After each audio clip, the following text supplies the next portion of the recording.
Yo ho ho! Welcome back to another video. I hope you're keeping well. Thank you for joining me. So today I'm going to be talking you through all the books that I'm planning to read in the run up to Halloween, and I'm really excited because I am still sticking for the most part to reading more contemporary authors as I have been throughout the entire year. But I do have one classic that I'm really excited about that I'm going to start with, and that is The Vampyre and Other Stories of the Macabre by John Polodori. I was initially thinking that this contained all his works, but it's just The Vampyre, and then there is a few other short stories from other authors thrown into this collection. So I am excited to be trying out authors that I've never been familiarized with before, never heard of before. And yeah, I'm hoping that this is going to be good. So The Vampyre is basically the story that you would know the modern day vampires to have pulled the inspiration from. It's basically the story that made vampires sexy and turned them from these ghoulish creatures into some sort of lustful beings that women or men can't resist.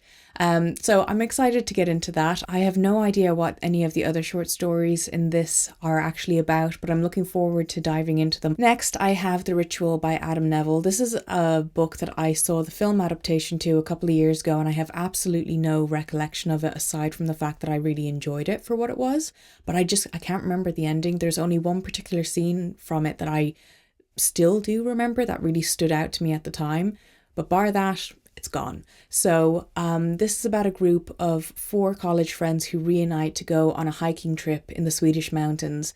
After their journey begins, they get into some trouble as 2 members become injured, and they decide to take a shortcut through the woods and ultimately end up losing the trail that they were on.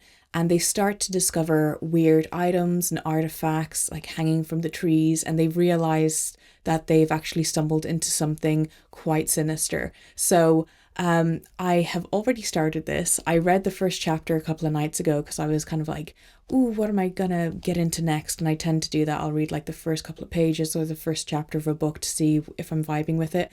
And this throws you into it immediately. There's no like build up to them traveling over to the mountains or anything like that. You're right in it with them when things start to go wrong.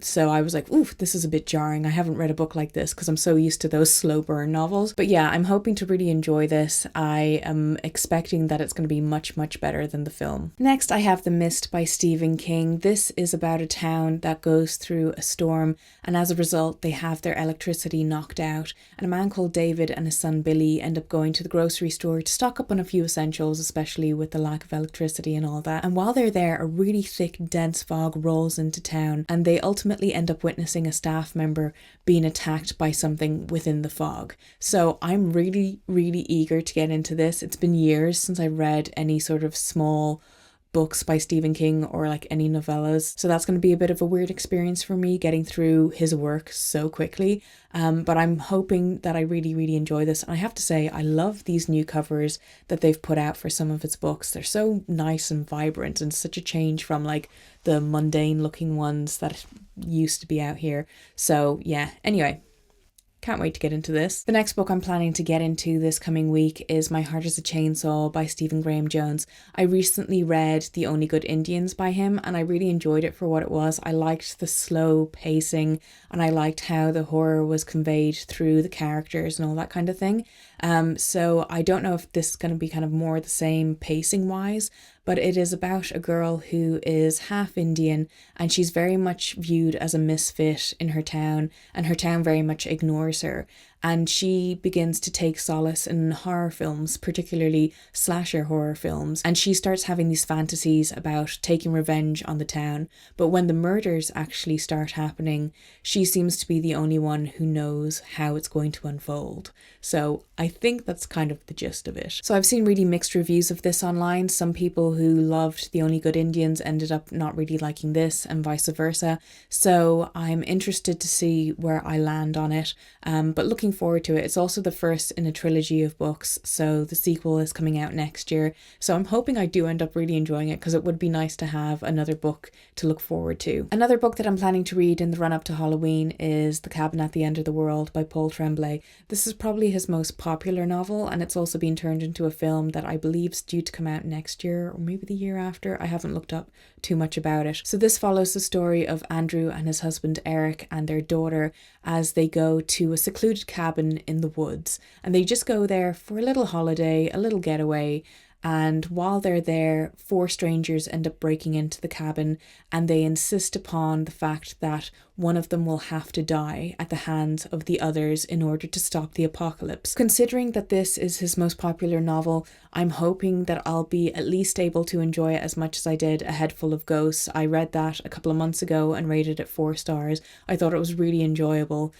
So yeah, I do kind of have high hopes for this. Next up, I have some manga, of course. So I have Orochi by Kazuo Umezz, and this is the story of a woman who is quite young in appearance, and she kind of slithers her way into people's lives, and she observes them and their behavior, and ultimately bad, negative things start happening to them. This manga was originally published in 1969 and ran until 1970, and now it's been collected in this beautiful edition by Viz. This is the perfect edition, and they're going to be coming out with the next couple of volumes of it over the following months. I think the 3rd one is out in December, so I'm really hoping that I enjoy the first book so I can pick up the 2nd and ultimately the 3rd. I'm really happy that these are finally getting a really nice revamp to them, because I think we deserve it. And then finally, the last manga and book that I'm hoping to read in the run up to Halloween is The Luminal Zone by Junji Ito.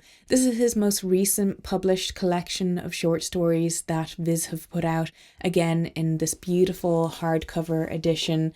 Absolutely stunning. So this collection only has 4 short stories in it, and those are Weeping Woman Way, Madonna, The Spirit Flow of Aokigahara, and Slumber.